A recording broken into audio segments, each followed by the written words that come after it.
Hello everyone, welcome to a new video. I hope you had a great day. Let's take a look at some new malicious compliance stories. I hope you enjoy them. The first story is called I Will Waste the Money Then. For my first office job I had a horrible boss. She would yell at me and berate me every time I would ask her about something. And she consistently told me that I had a horrible memory and that my memory was worse than her 80 years old grandma's. She must have thought that was clever because she said it over and over again. She even hit me on the head with a notepad once from behind in front of someone else as she said something demeaning to me. I should have just quit, but also really needed the money at the time. So when malicious compliance became an option, I took it. One day, my boss asked me to set up a bunch of accounts with different websites and gave me the company credit card to pay for the ones that cost money. The next day, I had to let someone else use my computer at work and used a temporary one. I needed to use Microsoft Word, but I wasn't logged in on the temporary computer. I checked our password logs for the password to the Microsoft account, but it wasn't there. I asked my boss for it and she got mad at me, saying we just set up all these accounts yesterday and put the passwords in the password log.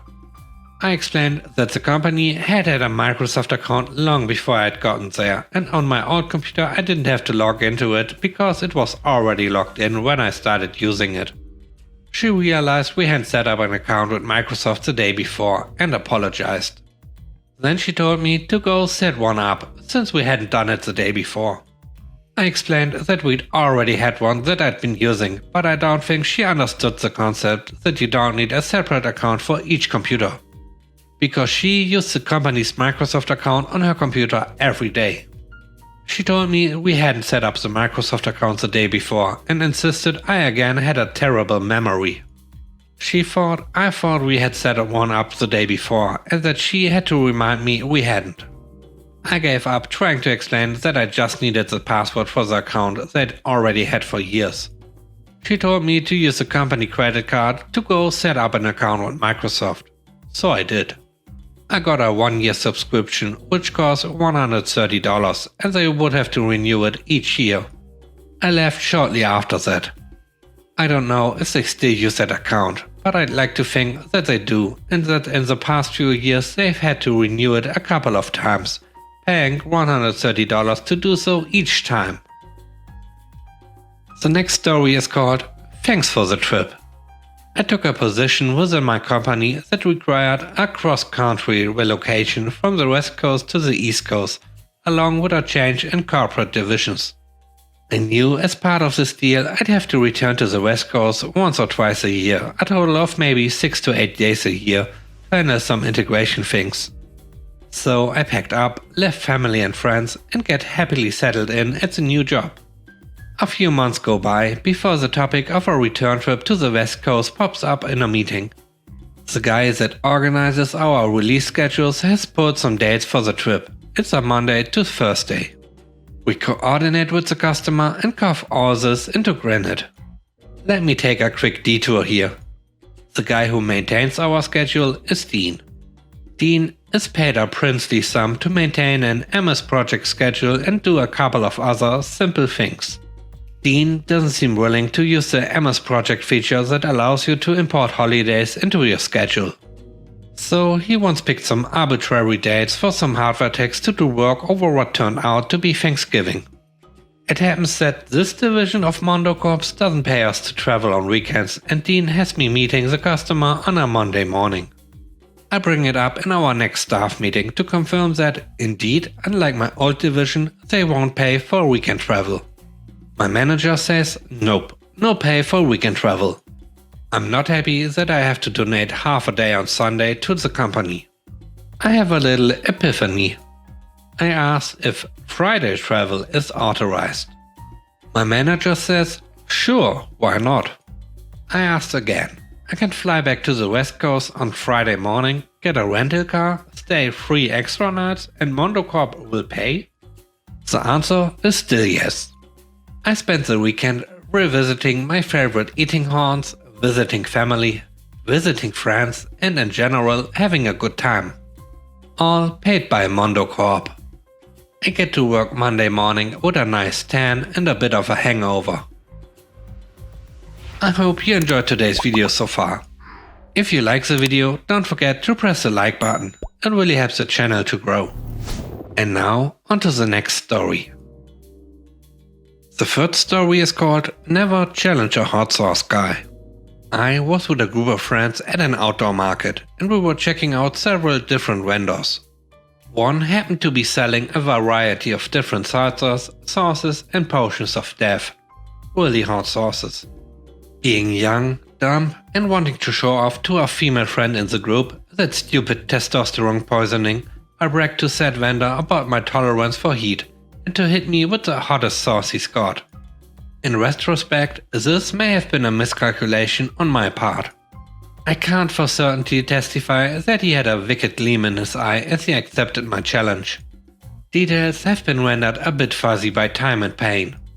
What I do remember with absolute clarity was the bottle. It looked so innocuous in his hand. A simple black bottle with a yellow bump on the front. So cute, so hyped. The bump and the final answer is what the label read. I thought it was merely a marketing gimmick. Again, details are fuzzy, but I seem to recall sulphurous fumes and flames escaping from the bottle as he opened the top. Now, remember when I mentioned that I was bragging and trying to show off? The vendor didn't merely dip a toothpick into this sauce and hand it to me. No, he took that toothpick and scraped it around the mouth of the jar, where the sauce had dried out a bit and accumulated into a pasty consistency. He handed me this toothpick with a glob of this liquid hellfire about the size of half a pea. With a flourish and a lack of hesitation that would do any suicidal daredevil proud, I promptly licked that pellet of nuclear waste off the toothpick. I opined, not bad. Nice flavor. Got a good bit of heat to it, but not... Oh. Wow, that's really starting to kick in now. Oh man, oh, hot. Oh, hot, hot, hot, hot, hot, hot. At that point, my higher brain functions just plain shut down. There was just pain.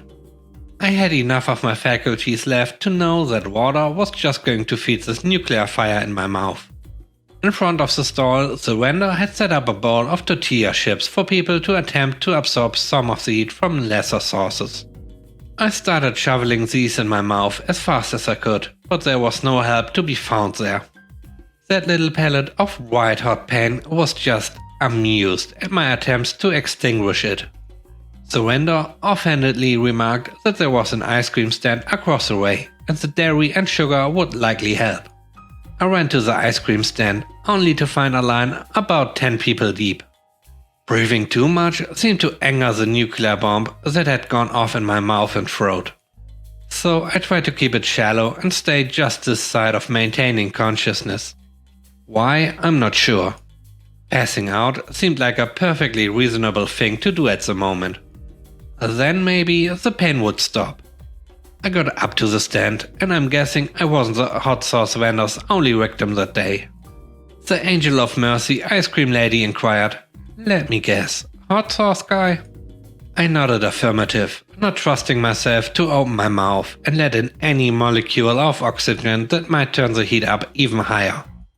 She proceeded to return with what was the largest soft serve cone I've ever seen. It was easily 10-inch tall. The rest of the afternoon was spent trying to balance the fire in my mouth with the world's worst ice cream headache. It took at least 2 days to finally be able to taste things normally again. Nearly 20 years later, I can finally look at a jar of salsa that says medium on it. I still won't open it, but I can at least look at it. The last story is called Anyone But Me. About 3 years back, I worked at a call center that was contracted to a certain 3-letter mobile company. I was actually a team lead and supervisor, but the queue was high, so I jumped on the phone to help. The first call was someone who was either driving with her windows down or sitting behind a jet. She was having issues with one service or another that we offered. We always start calls the same way. "Thanks for calling. My name is OP. May I get your name, please?" She just starts spouting her issue, completely ignoring what I said. Very common. After hearing her out as best as I could, I reassure her I understand what she is dealing with and should be able to clear it up fairly fast. We just need to authenticate into the account so I can actually make changes. She says she spoke to someone before me and they already authenticated her, so why should she have to do it again? God forbid you have to give out the 4-digit PIN you set up exactly for this situation. It turned into a huge deal to her. I'm driving. I don't have time for this. Get me your supervisor. Oh boy, here we go. Ma'am, I actually am a supervisor, just doing some phone time to help clear our queue. If there's any issue, I'm the one to clear it up. No, you get me your supervisor. Anytime there are escalations on a supervisor, we would just go grab another team leader at the same level to go on, and likely repeat exactly what we just told the customer. However, because she wasn't authenticated in, no one was going to take the call. After about 2 minutes, I pop back in and try once again to explain I'm wanting to help. I told her if she didn't want to give her PIN, I can send a text with a code in it to one of the numbers on the account, just so we can get through this one page. I did not expect her response. Excuse me? You do not have permission to send anything to my phone. I did not tell you that you could do something like that. You know what? You are an idiot. I want to speak to anyone other than you, stupid freak. I really weighed my choices on this and said, I will be happy to do that to you. I put her on hold.